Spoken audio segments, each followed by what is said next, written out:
Right, so there's a defence spending question.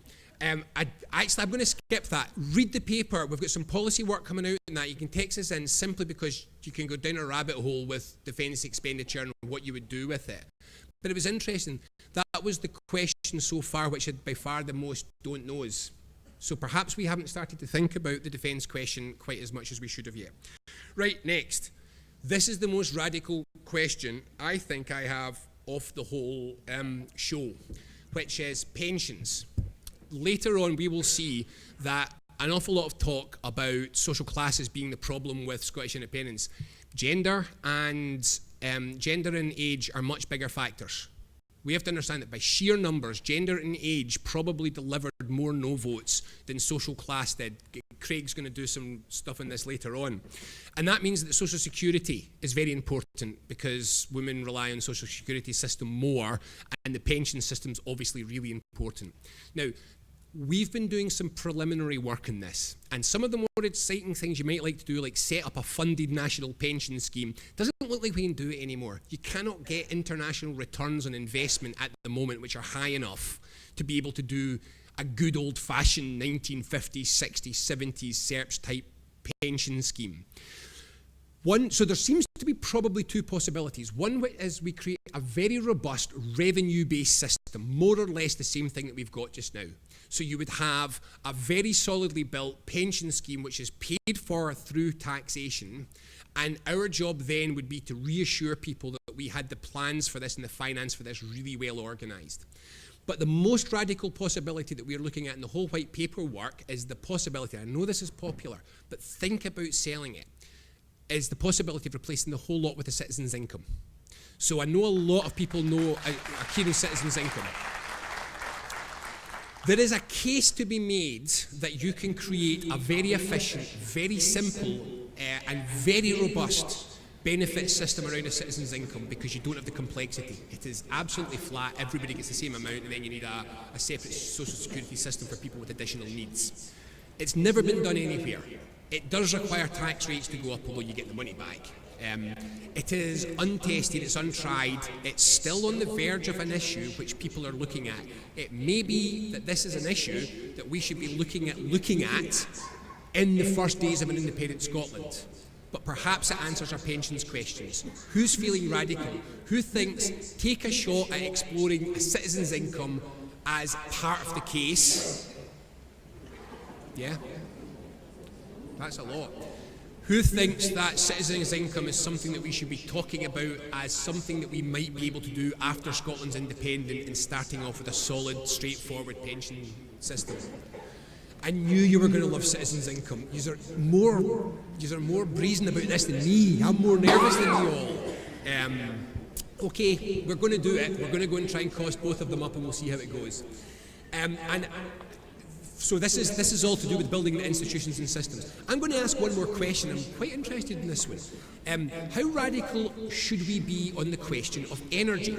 So we've been working through the energy thing, and again, for various reasons, we probably think that the shared energy market with the UK, largely because of the nuclear investment and the direction they've gone in renewable energies, is unwise. So if we have markets where market pricing is set by the UK for energy, and the UK is decliningly interested in renewable energy, we probably end up in a market which isn't giving us the prices that we need for the kind of energy that we have. Now, what we've got in here at the moment is that we're proposing a fairly modest approach. We will have to set up an energy market. We are not going to nationalise the national grid in this proposal. So the national grid is owned by the big energy companies, but it's governed and strategically managed by a transmission organisation, an organisation which is governing the transmission. What we're suggesting is that that should be nationalised, basically no cost, and that when we develop new grid, it should all be built in the public sector, in the public domain, collectively ownership, but that we leave the existing grid as it stands at the moment in the ownership of the corporations, and that we just govern it and that we manage it ourselves. Now, this is a very, very complex area. We've done a fair chunk of preparatory work in this, but we've not got to pricings and markets and various things like this. This is another question of which direction do you tend to. do you tend to seeing the best way to manage an energy system as being continuity with the ability to adapt in the future? Or do you think that we should start off by saying, new nation, strong renewable resources, let's begin it by trying to build an energy system in advance for the beginning of day one, which is more fit for the future? And again, obviously we all want a brilliant, shiny new, top-rate energy system. What sells? What do we put to the people of Scotland when we make this case? So those who are saying something a little more like the status quo, refined, improved, but prepared to be able to be developed into the future. Who thinks that would be the best approach? And those who think that trying to build a bespoke energy system that meets Scotland's needs and put that to people? Yeah, a bit more for that, but also I think, if I'm reading this right, a number of don't knows from inside this one. It's very technical, but yeah, it's something we need to look at.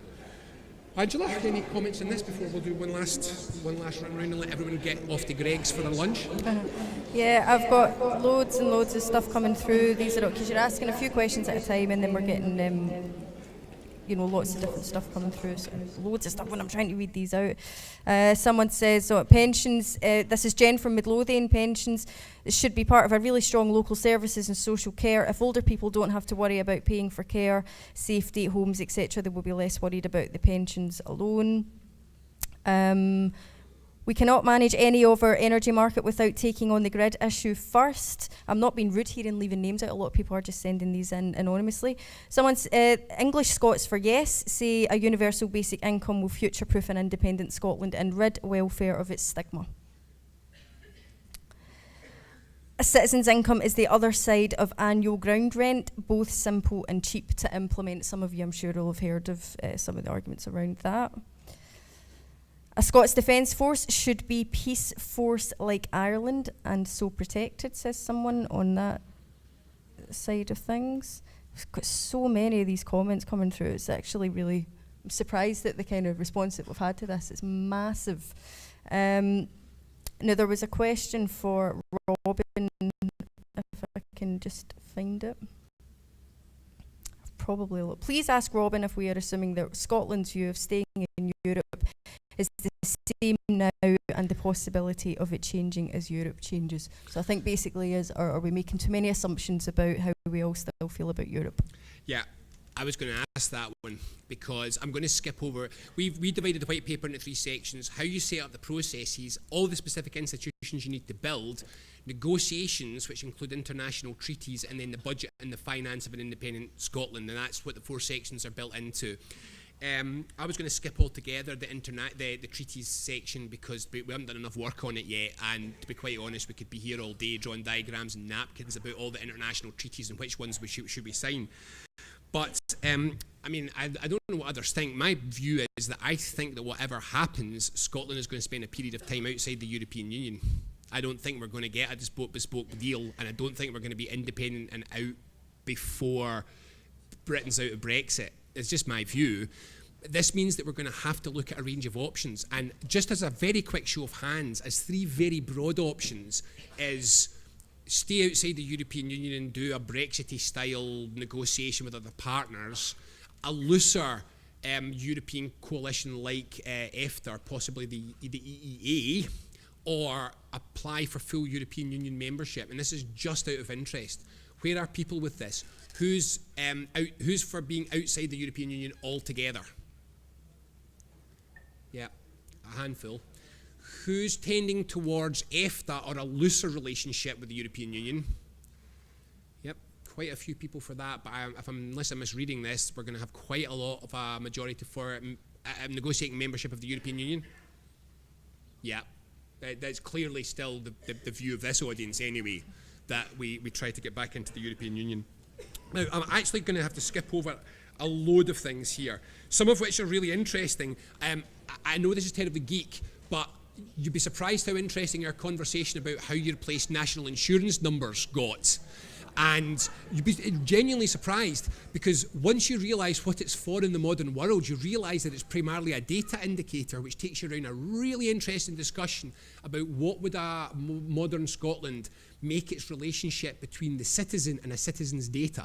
Now, we're going to publish some stuff on this soon, and I've got to say that in my geek way, it's one of the things that I found most interesting. But we're not going to have time to do that just now, nor Foreign Office, Consular Network, Supreme Court, Telechannel, Media Regulator, DVLA, IT systems. That's a really interesting one as well, but I'm also going to skip that, and I'm going to finish up now because it is time for people to get to lunch, and people have been sneaking out for the toilet, but some people must have been holding on really hard here. The proposal that we've made for this is that this should all be set within a detailed, in advance negotiating position. Now, I know a lot of people say you never show your negotiating hand. I assure you do. You show your first hand. You show your starting position. You don't show all your follow-ups in this one. And so what I'm suggesting is that we would openly say this will be our negotiating position on finance, because once again, if we don't have those kind of answers, it rather leaves the ball in the other side's court. Now, what we have suggested is a fairly aggressive approach to negotiating. So, if you look at the international precedent and international law, Scotland has zero responsibility for UK debts or assets. Okay, so there's only two ways this goes. You either have a situation where one country breaks into two and both of them are seen as new countries, or you have a country which breaks into two, one is the continuing state and one, or the successor state, and one is the new state. Now, the UK has made it absolutely clear, point blank clear, that the new state will be Scotland. We will not be a continuing state. That means that we do not have access to the Bank of England, to sterling, to their institutions. It also means that we have no automatic right to any assets of the UK which are not permanently physically located in Scotland. Thankfully, it also means we have zero legal responsibility for the debt.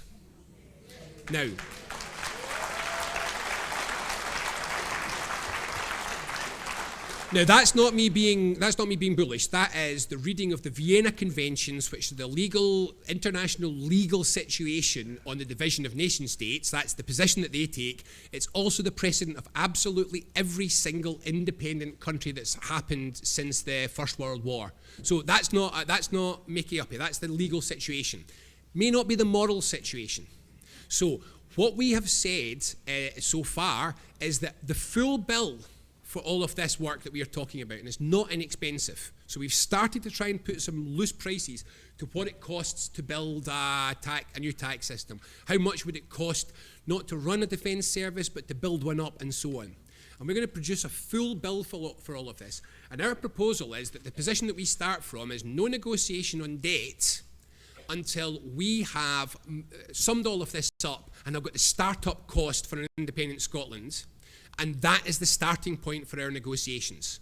So we're suggesting again that we would refinance all of this. So there's no question of taking any form of legal responsibility for any debt that we have from the UK, or that we would keep paying a proportion of the UK's money. So whatever the cost of the setup and the debt that we accept, we would then refinance that, and incidentally that'll be cheaper because the UK debt was largely accrued over a period when interest rates were much higher. So simply refinancing would save us money anyway. So we refinance the debt. We then have a negotiation on what we think any assets that we want, and incidentally, if we follow you and the suggestion that we do this in a more complete nature, actually there aren't many assets of the UK that we want. So if we build a central bank and a new defence service and a tax system, then there's very little. We might want some consular and embassy sharing, but there's not a phenomenal amount. So here's my question. How aggressive do you think we can be on the question of debt? Not legally, because legally we can be very aggressive, but in terms of the campaign and morally.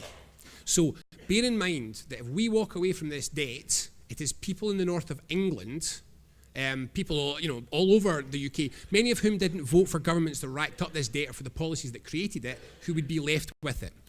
And certainly it maybe gives us a slightly less morally robust position to go into the referendum if what we are saying is we've got a legal loophole that means we can just sneak out of the debt.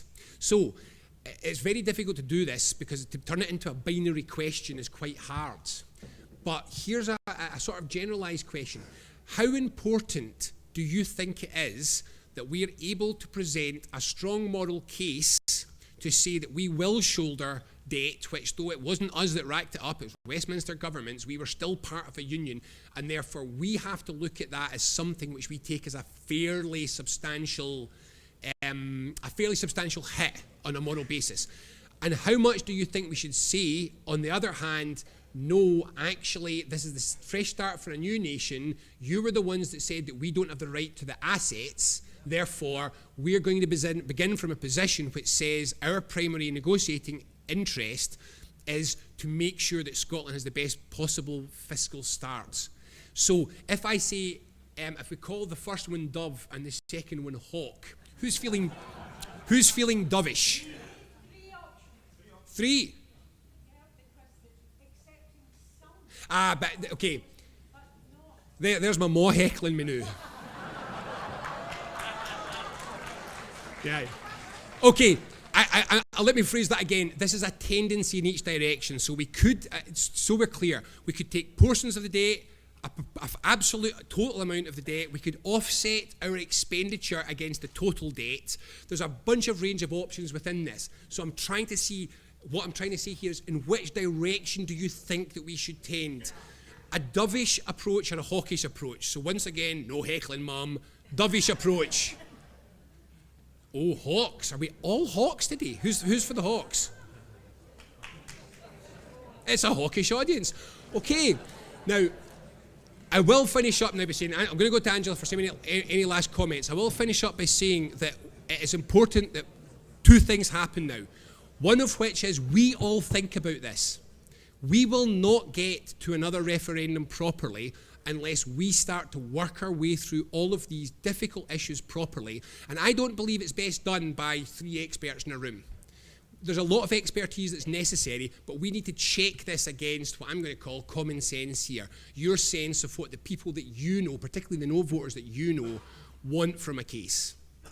So there's a lot more of this that we've got to do, but you're going to have to learn this stuff anyway, because next time round you're going to be answering the questions on the doorsteps on all of this case. And so I do encourage all of you to stay involved in this work, to keep an eye on it, to read the papers and to think for yourself, what kind of Scotland do you want? And you might never have in your life once thought, I want to spend time dwelling on the construction of a civil service.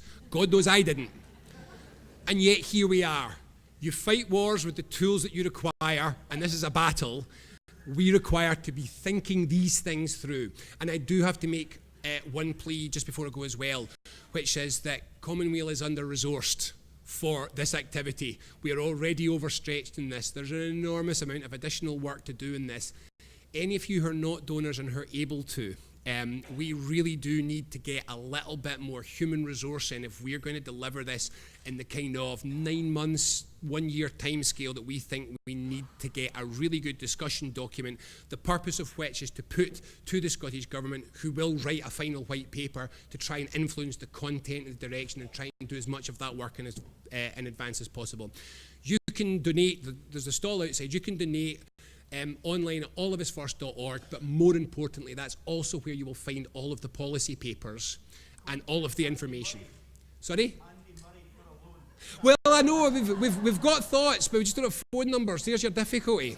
Right, some last comments. Right, okay, I've got a few last ones. I've got from Ellen Renton. She says, through the process of institution building, we could make efforts to reduce some of the geographical inequalities in Scotland. I'm thinking of the great east-west divide of the Central Belt versus the rest of Scotland. The people of the Highlands and Islands, for example, or the communities on the once thriving coalfields of Ayrshire will not be attracted to independence if they have no means of sharing in the prosperity.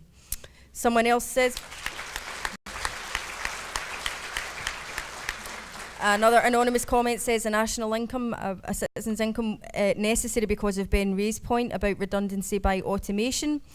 Another comment, if you want to build a new Scotland that is like Ireland, stay in Europe. If you want to build a Scottish Iceland, then stay out.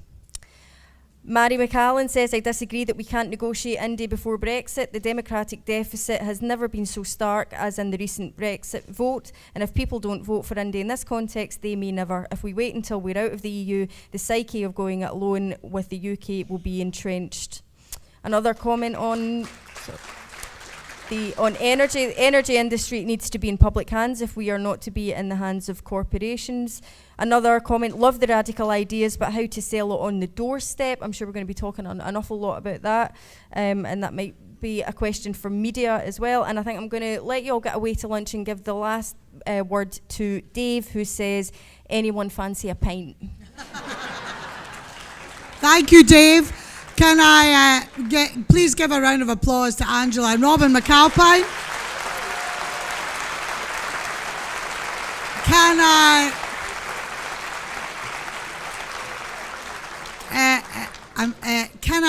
I also say, I don't think I've ever been at a conference like this in my life, where people have stuck with this through the most amazing detail and not thought, I'll just go out and stand at the bar, or I'll just go and have a conversation elsewhere. It shows the amazing appetite, intelligence, and need that is out there in the audience. Thank you to all of you. Go and have your lunch. We meet back here at 2 o'clock. 5-2 with Pat Kane in the chair talking about strategy, which is something we all want to know about. Thank you very much indeed. Thank you.